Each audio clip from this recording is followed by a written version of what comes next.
ನಮಸ್ಕಾರ ಸ್ನೇಹಿತರೆ, ಕನಿಷ್ಕಾಸ್ ವ್ಲಾಗ್ಸ್ಗೆ ಸ್ವಾಗತ. ಇವತ್ತು ನಾವು ಮಸಾಲ ದೋಸಾ ಬೈಟ್ಸ್ ಇದನ್ನು ಹೇಗೆ ಮಾಡೋದು ಅಂತ ತೋರಿಸ್ಕೊಡ್ತೀನಿ. ಇದು ಮಕ್ಕಳ ಸ್ನ್ಯಾಕ್ಸ್ಗಾಗಲಿ, ಲಂಚ್ ಬಾಕ್ಸ್ಗಾಗಲಿ, ದೊಡ್ಡವ್ರಿಗಾಗಲಿ ಒಳ್ಳೆ ಟಿಫನ್ ಅನಿಸ್ಕೊಳ್ಳುತ್ತೆ. ಸ್ವಲ್ಪ ಡಿಫ್ರೆಂಟ್ ಆಗಿರುತ್ತೆ. ದೋಸೆ ಹಿಟ್ಟಿನಲ್ಲಿ ಇದನ್ನು ಮಾಡ್ಕೊಳ್ಳೋವಂಥದ್ದು. ಉಳಿದಿರೋ ದೋಸೆ ಹಿಟ್ಟಲ್ಲಾಗಲಿ ಅಥವಾ ಫ್ರೆಶ್ ಆಗಿ ಮಾಡಿರೋವಂಥ ದೋಸೆ ಹಿಟ್ಟಲ್ಲಾಗಲಿ ಈ ತಿಂಡಿನ ಮಾಡ್ಕೊಬೋದು. ತುಂಬ ಚೆನ್ನಾಗಿರುತ್ತೆ. ಮಸಾಲ ದೋಸೆ ನಾವು ತಿಂದು ಬೋರ್ ಆಗಿದ್ದರೆ ಈ ರೀತಿ ಒಮ್ಮೆ ಡಿಫ್ರೆಂಟಾಗಿ ಟ್ರೈ ಮಾಡ್ಬೋದು. ದೋಸಾ ಬೈಟ್ಸ್ ಎಲ್ಲರಿಗಿಂತ ಮಕ್ಳಿಗೆ ತುಂಬ ಇಷ್ಟ ಆಗುತ್ತೆ. 2-3 ಕೊಟ್ಟರೆ ಅವರು ಸಾಕು ಅಂತ ಹೇಳೋದೇ ಇಲ್ಲ. ಒಂದೊಳ್ಳೆ ಗ್ರೀನ್ ಚಟ್ನಿ ಜೊತೆ ಕೊಟ್ಟರೆ ಮಕ್ಳಿಗೂ ತುಂಬ ಖುಷಿ ಆಗುತ್ತೆ, ದೊಡ್ಡವರು ಖುಷಿಯಾಗಿ ತಿಂತಾರೆ. ಬನ್ನಿ ಇದನ್ನು ಹೇಗೆ ಮಾಡೋದು ಅಂತ ನೋಡ್ಕೊಳ್ಳೋಣ. ಮೊದಲಿಗೆ ಆಲೂಗಡ್ಡೆ ಸ್ಟಫಿಂಗ್, ದೋಸೆಗೆ ಹಾಕುವಂಥ ಸ್ಟಫಿಂಗ್ ಮಾಡ್ಕೊಳ್ಳೋಣ. ಬಾಣಲೆಗೆ 2 ಸ್ಪೂನ್ ಎಣ್ಣೆ ಹಾಕ್ಕೊಂಡು ಸ್ವಲ್ಪ ಜೀರಿಗೆನ ಹುರ್ಕೊಳ್ಳಿ. ಜೀರಿಗೆ ಹುರ್ಕೊಂಡ ತಕ್ಷಣ ಸ್ವಲ್ಪ ಇಂಗು ಹಾಕಿ. ಆಲೂಗೆಡ್ಡೆ ಕೆಲವರಿಗೆ ತಿಂದರೆ ಆಗಲ್ಲ ಅಂತಾರಲ್ಲ, ಹಾಗಾಗಿ ಇಲ್ಲಿ ಇಂಗು ಬಳಸ್ಕೊಂಡಿದ್ದೀನಿ. 2 ಹಸಿಮೆಣಸಿನ್ಕಾಯಿ ಸಣ್ಣದಾಗಿ ಹೆಚ್ಕೊಂಡಿದ್ದೀನಿ. 2 ಈರುಳ್ಳಿ ತೊಗೊಂಡು ಚೆನ್ನಾಗಿ ಫ್ರೈ ಮಾಡ್ತಾ ಇದ್ದೀನಿ. ಈರುಳ್ಳಿ ಬಾಡ್ತಿದ್ದ ಹಾಗೇ ಸ್ವಲ್ಪ ರುಚಿಗೆ ಉಪ್ಪು ಹಾಕ್ಕೊಳ್ಳೋಣ. ದೋಸೆ ಹಿಟ್ಟಿನಲ್ಲೂ ಉಪ್ಪಿರುತ್ತೆ, ಹಾಗಾಗಿ ನೋಡಿಕೊಂಡು ಉಪ್ಪು ಹಾಕ್ಕೊಳ್ಳಿ. 1 ಸ್ಪೂನ್ ಅರಿಶಿನ ಪುಡಿ, 1.5 ಸ್ಪೂನು ಅಚ್ಕಾರದ ಪುಡಿ ತೊಗೊಂಡಿದ್ದೀನಿ ಇಲ್ಲಿ.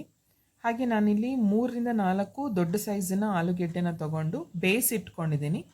ಸಿಪ್ಪೆ ತೆಗೆದು ಅದನ್ನು ಈ ರೀತಿ ಈರುಳ್ಳಿ ಜೊತೆ ಹಾಕಿ ಮಿಕ್ಸ್ ಮಾಡ್ಕೊಳ್ಳಿ. ಫೈನಲ್ ಆಗಿ ಇದಕ್ಕೆ ಕೊತ್ತಂಬರಿ ಸೊಪ್ಪು, 1 ಹಿಡಿಯಷ್ಟು ಕೊತ್ತಂಬರಿ ಸೊಪ್ಪನ್ನು ಕತ್ತರಿಸಿ ಹಾಕ್ಕೊಂಡಿದ್ದೀನಿ. ಸೊ ಆಲೂಗೆಡ್ಡೆ ತಣ್ಣಗಾದ್ಮೇಲೆ ಈ ಪಲ್ಯನ ರೌಂಡ್ ಬಾಲ್ಸ್ ಆಗಿ ಮಾಡಿಕೊಂಡು ಇಟ್ಕೊಳ್ಳೋಣ. ನಂತರ ಇಲ್ಲಿ ಪಡ್ಡು ಮಾಡುವಂತಹ ಬಾಣಲೆ ಏನಿದೆ ಅದನ್ನು ತಗೊಂಡು ನಾನು ಅದು ಸ್ವಲ್ಪ ಬಿಸಿ ಆಗೋ ಹಾಗೆ ನೋಡಿಕೊಂಡು ಅದಕ್ಕೆ ಎಣ್ಣೆ ಸವರ್ತಾ ಇದ್ದೀನಿ. ಎಣ್ಣೆ ಹಚ್ಚಿ ಅದು ಚೆನ್ನಾಗಿ ಕಾದಿದೆ ಅಂದಮೇಲೆ ಅದಕ್ಕೆ ದೋಸೆ ಹಿಟ್ಟು ಹಾಕ್ಕೊಳ್ಳೋಣ. ನೆನಪಿರಲಿ, ಇದು ಮೀಡಿಯಮ್ ಫ್ಲೇಮಲ್ಲೇ ಬೇಯಬೇಕು. ನಾವು ತುಂಬ ಜಾಸ್ತಿ ಉರಿ ಇಟ್ಬಿಟ್ರೆ ಸುಟ್ಟು ಹೋಗ್ಬಿಡುತ್ತೆ. ಆದ್ದರಿಂದ ಮೀಡಿಯಮ್ ಫ್ಲೇಮಲ್ಲೇ ಮಾಡಿ. ನೋಡಿ, ದೋಸೆ ಹಿಟ್ಟು ಹಾಕ್ಕೊಳ್ಳುವಾಗ ಒಂದೊಂದೇ ಸ್ಪೂನ್ ಹಾಕ್ಕೋಬೇಕು. ಯಾಕೆಂದರೆ ಆಲೂಗೆಡ್ಡೆ ಸ್ಟಫಿಂಗು ಹಾಕೋದ್ರಿಂದ ಅದು ಉಬ್ಬಿಕೊಂಡು ಬರುತ್ತೆ.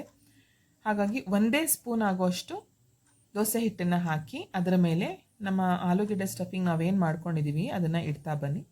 ಅದರ ಮೇಲೆ ದೋಸೆ ಹಿಟ್ಟನ್ನು 1/2-3 ಸ್ಪೂನಷ್ಟು ಮಾತ್ರ ಹಾಕಿ ಮುಚ್ಚಿಡಿ.